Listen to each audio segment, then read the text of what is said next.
you're an AI wonk, if like I could say that, right? PhD Sounds in good.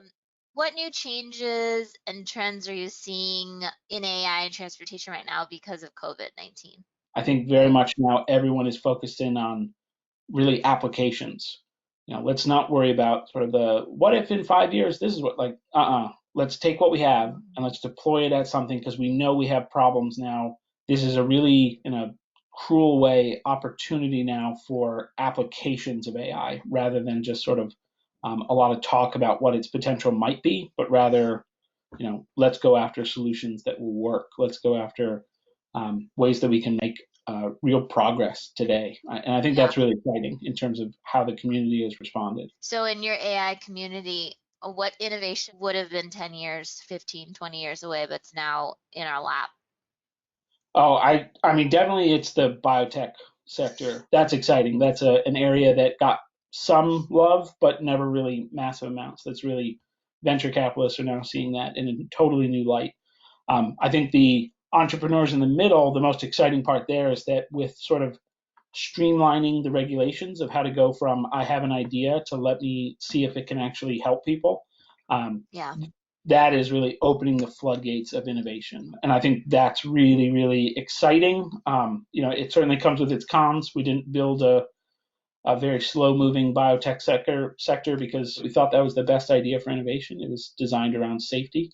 Right. So I think there'll be an interesting interplay there, but certainly within biotech and sort of that AI space, it should be. I think you're going to see an explosion of new activity in there. If we come back to kind of cities, communities, and tech in there, there's a lot of interesting potential in that. I think very much, there's already the discussion of sort of what does a stimulus look like. I think again with, how can the federal government um, prompt economics, get money into the system so that it kind of revs back up that economic engine. Certainly, Right. infrastructure, government spending will be a huge one there. And I think Right. in the AI space there, while we look at roads, you have sewer systems, water systems, you have filtration, you have all sorts of these infrastructure components that are massive, they're expensive, they're hard to maintain because of their size, right? It's just, like think about the power grid. It's Right. enormous in scale. And I Yeah. think all of those really lend themselves to applications of AI to make them better, easier, faster in some way. And sort of, again, coming back to that efficiency, AI is a great tool to help extend the resources that we already have, right? The personnel that we already have and augment that. So it'll be Right. exciting. It'll be a really interesting time.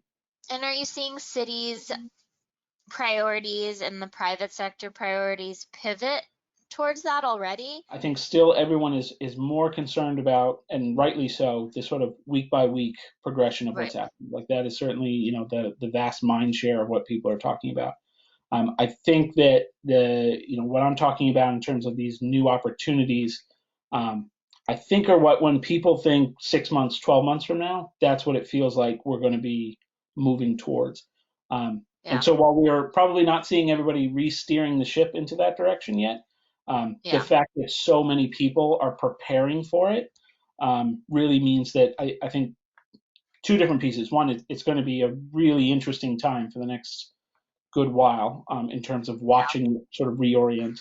But on the other hand, there's a massive opportunity. I think even what you've been doing with these web events is to influence where that ends up. Right. Because I think it's a massive exodus or departure from what was previously the world order into this sort of new opportunity of how can we help cities, urban environments, local municipalities, how can we sort of reorient that entire ship, this like multifaceted industry towards this new tactic, which, yeah, that's going to be incredible to Yeah. watch.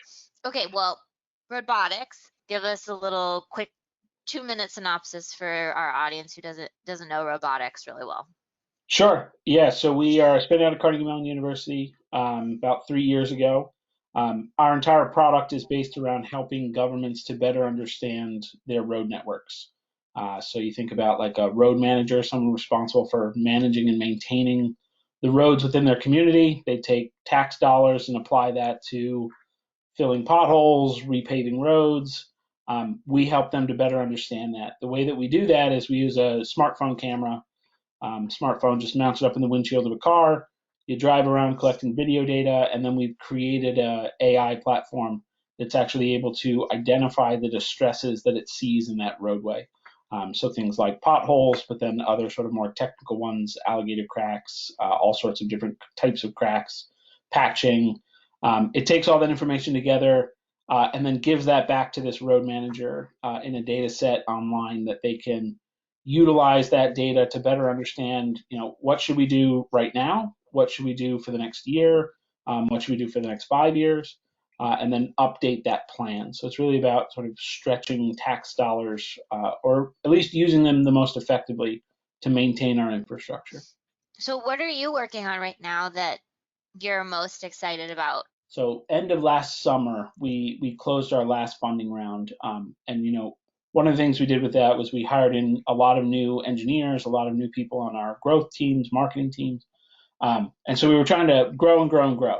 And one of the most exciting things, and I mean this exciting as like both for I think governments as well as for our own business. We've noticed this pattern that within government, there's Right. other really kind of low-hanging fruit opportunities for software to help in this infrastructure space. And so I think the most exciting part is really trying to push robotics towards kind of like an infrastructure operating kind of system, right? So a way to actually manage the entire road lifecycle, the entire infrastructure lifecycle, rather than just what we've done today, which I think is critical, the assessment, like what is the status of your roads.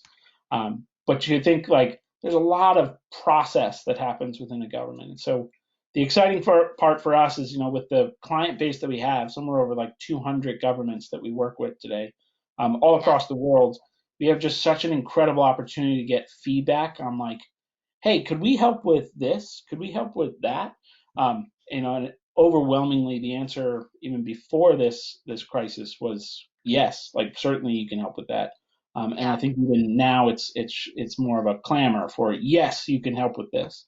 Yeah. Um, so I So it's think the we'll whole start to life see cycle that. of infrastructure from start to end. And you're Absolutely. seeing openings. Give us an example of like, could we help with XYZ? And they hadn't thought of that, and then they say yes.